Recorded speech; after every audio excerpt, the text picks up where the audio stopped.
Have got it. Okay. There you go. Well, one of the great things about working in my role is not only do I get to work with teachers in our state, I'm also fortunate enough to be able to collaborate and work with people in my role across the country. And as I've traveled over the past couple, well, I guess we met in Phoenix, which was in August, I think. And Dominic has just knocked it out of the park in all the information he's been sharing and the way he's jumped in to the computer science scene nationally. So I am a big fan of EarSketch, and Dominic was talking about the fact that he had presented it recently. And I said, oh my goodness, could you just present it for us? So I'm going to share it with Dominic Sanders, who is my counterpart for the South Carolina Department of Education. There we go. Can everyone see the screen? Okay, great. All right, so again, my name is Dominic Sanders. It is a pleasure to be here. Thanks again, Karen, for the invite. And then today I'll be talking about the EarSketch platform. So before I jump into that, first and foremost, I just want to say again, thank you for allowing me to be here, but more importantly, thank you to all you teachers. I know these are some troubling times with COVID and all these different things going on. So thank you all for all the hard work that you all put in and day out, changing lesson plans, trying to make sure that you're still providing rigor with students that are remote, switching over to hybrid, all these different things that are pulling you in different directions. So thanks again to all of you all. So again, Dominic Sanders, the computer science state supervisor here in South Carolina. Some cool facts about me: when I enjoy running, that's kind of like my therapy after work, because some days work is pretty hectic. So that's my therapy. I went to undergrad at Jackson State. I'm a doctoral student now at Vanderbilt. I have a golden doodle, so that also is the reason why I really got into running, because I don't know if anybody else has a golden doodle, but they're a ball of energy. And then last year, I was a CSTA Equity Fellow. So if any of you all went to the Equity in Action Summit, so that was the project that I helped spearhead and put on. So this was like the $1 million question. Which will be on the next slide, but this is one of my favorite quotes. And then the quote just says, learning should always be fun. They should be having a ball. It's amazing how much they remember when it's fun. So this was one of the things that I thought about when I still was in the classroom teaching, when we were really shifting over to this hybrid and remote model, how to still make learning fun. So then I came across EarSketch. So again, that was my $1 million question. So how can I make class more fun and engaging for a lot of my students? So again, I'll talk a little bit more about that on this slide, which is EarSketch. So one thing that I really like about EarSketch, so it's an online programming environment, and then it mixes programming and music. It's like an online workstation. It's used at Georgia Tech to teach digital music mixing. It's free, it's web-based. And then on the site, you can either use Python or JavaScript. But another real reason why I really enjoyed using this platform, because to me, music is like a universal language. So this was a way, when we were shifting over to remote learning, this was a way that I still was able to connect with my students with music. So the first 5 minutes of class, I had this thing, it was called Sanders Playlist. And on the playlist, every day we would play another student's song. So on me as a teacher, my job was not only to create the playlist, but I would also do my own homework on that artist or that particular song. So then as they are working on it now, I'm able to chat with that student who recommended that song and be like, hey, have you seen this group's Tiny Desk? Or have you seen these other things? So that was another way for me to connect with my students. And also, I really enjoyed EarSketch because, again, it was a universe. I believe music is a universal language. So with that, it also let students be themselves and express their creativity, because we all know that all students sometimes have a hard time expressing themselves. So music was a way for us to do that in the classroom. So again, it also provided a sense of investment for my students. My students love music. I'm sure all students pretty much, like some type of form of music. And then I also love the concept of music and coding. So I'm really big about broadening access and participation in computer science. So this was another way for me to do that. And it was very easy for my students to use. And it also aligned with the mission here in South Carolina, which is CS is key. And then the key just stands for, the key just stands for Kindle Equity and Youth. So it hits all of those as well. So what I actually did in my classroom, so Amazon, they have the Voices Your Power competition, which I'll talk about on a later slide. And then we also made it fun. I called it the Land Your Record deal. So what that was, it was a school-wide competition. All the students got a chance to make their own beats. Either they could work individually or they could work with the partner. And then from there, they would send their beats to me and I would take their names and everything off of, and then all the students would get a chance to vote on the beats. And then we would then have the top 10 from each class go to the next round, and then that would be slimmed down. And then from there, it would just keep getting smaller and smaller until we had the person that was, as they would call it, the best beat maker in the school. So each round, it got smaller and smaller. All the kids got certificates. And then the first, second, and third place winners, I gave all of them different trophies. And then the first place winner, I brought them a huge trophy. So it's like one of those, if you've ever seen like a big basketball tournament, like maybe like 4 or 5 feet. So they had that big trophy. And then it got to the point I was like, hey, you have to take this trophy home, because he wanted to carry it around to show everybody in class and all that stuff. So with that, this was actually my student that with the Amazon Future Engineer part, he submitted in the national competition, and he was one of the regional winners. So I thought that was pretty cool. And also for him, that was his first time coding. But this was one of those projects that he just really was gung-ho about and knocked it out the park. So again, so now the Voices, Amazon has the Voices Power. It just recently opened. I don't know if you guys can see it. So it opened on December 1st, and then it closes February the 7th. And then those rounds of finalists are announced in March. And then the second round is February to June. And then those award winners or finalists are announced in July. And then you have up to $5,000 to win. With that, either it can go toward a scholarship, or last year they were able to use that money to start their own business. So it just all depends on what Amazon has with the program. Then I didn't link, oh, well, the link is here on this, but I can also send it out again. So now it's pretty much time for question and answers. Again, I really enjoyed the platform, gave all my students voice. It also helped with the engagement, because I had students that hated computer science, never liked any of the lessons. And we did this towards the end of the year. So this was around the time of state testing as well. So I used the, instead of doing the first frame that's going on now, we utilized it in the second frame, because I wanted the kids to have, some fun, except for them, being boggled down with all the state testing. So this was like a good outlet. The only bad thing that I can say about EarSketch is, because I did it during that time, I physically had to kick students out of my classroom because they were having so much fun and engaged in it.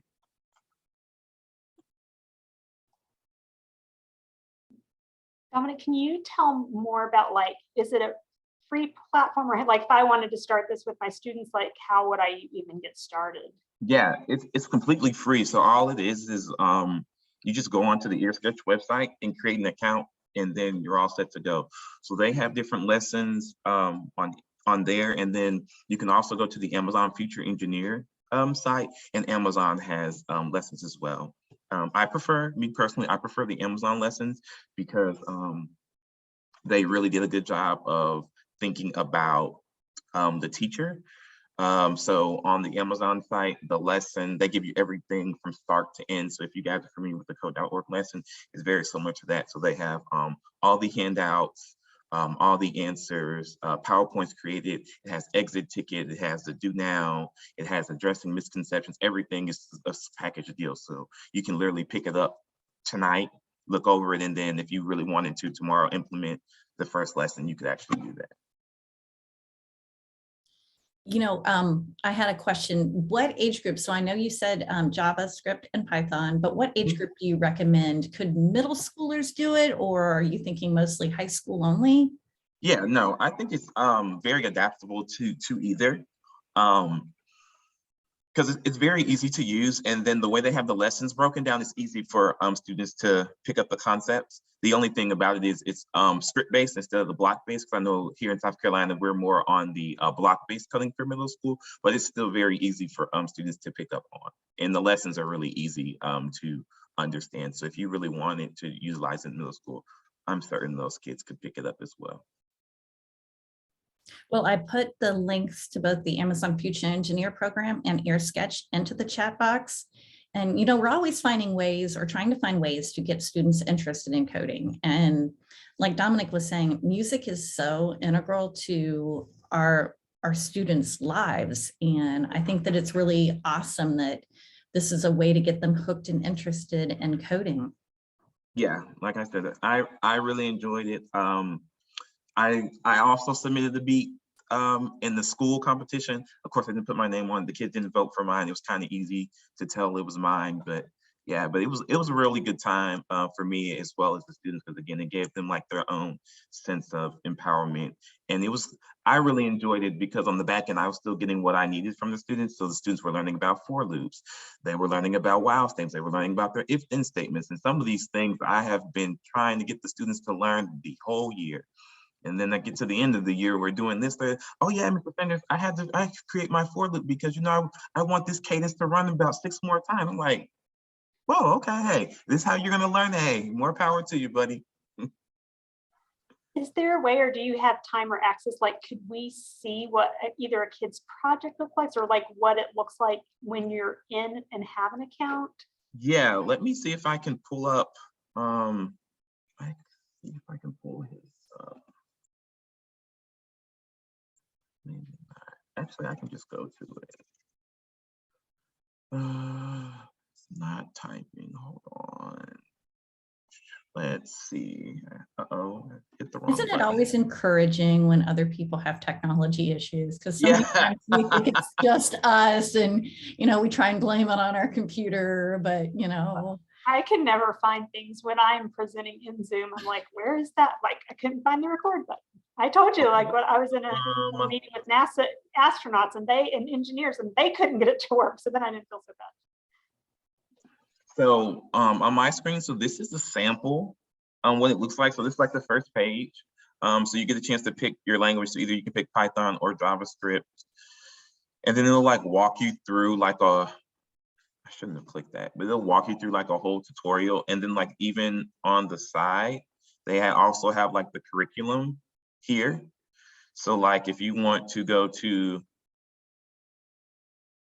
trying to find, I wanted to show you guys a lesson.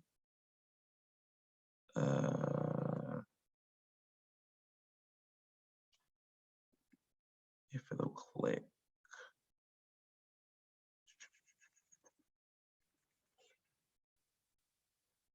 Oh, I would have to register to show you guys the lesson plans, but the lesson plans are very easy. But if I go back here, so this is where they code at the bottom here. And this is where they have the different sounds. And then it has everything here that they'll be able to like add, and like these are different artists. There's a ton of artists that they've added as well. They would code down here, and then I made my students code this way, but if you wanted to do blocks, you could also, this is a new feature. They just added the blocks, so you could also code like this as well. And then once you hit run at the top, you kind of have like a sample sound. And then And this is just from this code here. And all of this, you can change anything. So if I just went in here and changed this to maybe 8. Uh-oh, sorry, not like that.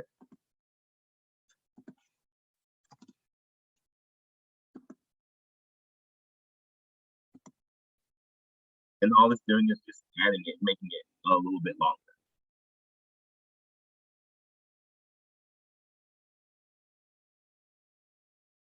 But yeah, again, as you go on, you can add different sounds. You can add artists. They have, it's a whole lot of different things that you can add. So it's pretty, like I said, it's pretty cool and very easy to use as well. And free. We've Yeah. got to love free Yep. resources. Yeah, it's free. And then they're always looking for more people to get on the platform. So Christian, I'll send a follow-up email to the Amazon team, because I know here in South Carolina, they're actually offering a professional development for my teachers. So I can definitely shoot them an email to see if they can. Yeah, I would love that. We'd love to see about maybe how we can partner to bring some PD through the organization I work for as well. So is it created by Amazon? Is that? No, so it's the EarSketch team is out of Georgia Tech, and then Amazon is like the sponsor of it now. But yeah, it's really cool, because I know here in South Carolina, so we have a few teachers that will be utilizing it now in the second round, but I really wanted to use it during the summertime for like the broadening access and participation, thinking about like our different summer camps and stuff. So that would be something cool for students to do during the summer months as well. Well, I love how they're able to like create the music without having to like know how to play the drums or know how to play guitar, so they can, that takes away that part of it for them. Yeah, and then I forgot to show you guys my contact information. So yeah, this is my contact information. So if you guys have any questions on anything, it's probably best to, well, yeah, it's probably best to email me. I have Twitter. I'm not the best at it. I have to get better on it at that. But yeah, email or, oh, I'm always on LinkedIn too. So either email or LinkedIn. Those are my two preferred methods. And I just put his email address in the chat box. And Barbie mentioned in the chat that if you are already familiar with the Code.org's dance party, that this would be a way for kids to take it to the next level. So some of us that teach elementary, but you know, they've already mastered that. Here's another way. I love how it had where you could switch to code or to block coding as well. Well, I also liked how it wasn't just for English, which is great. I didn't see how many other different languages, but you know, we're always looking for something that is able to be used by multiple language learners. So that's awesome.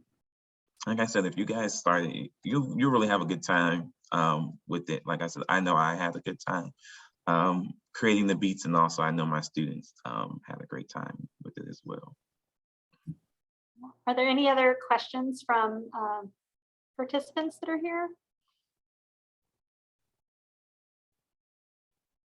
I love how you turned it into, it just reminded me like of American Idol, or not American, what's the other one where the panel of judges like The Voice or something? Yeah, like The Voice. They just love that. Anytime I added a competition element to any project at school, they really got vested in it. So I love how you were able to take that. And and then especially before we started the project, I showed them like the trophies and stuff. They're like, oh, kids like, oh, Mr. Sanders, I gotta win. Then they would come to class and start playing the beats out loud. I was like, remember, this is a competition. So why would you play your beats out loud when these people in the classroom are the ones that have to vote? I wouldn't be playing anything for nobody in the classroom, because they may steal something out of, so they may steal, you know, something out of yours and then add it to theirs. Or now everybody's like, oh, that's his beat. Oh, he's not going to beat. So I was like, oh yeah, I never thought of that. Yeah. Well, and the trophies, what a great idea to show them ahead of time, like, look at those trophies. So. Well, really appreciate you coming and sharing and taking time out of your schedule to do that. So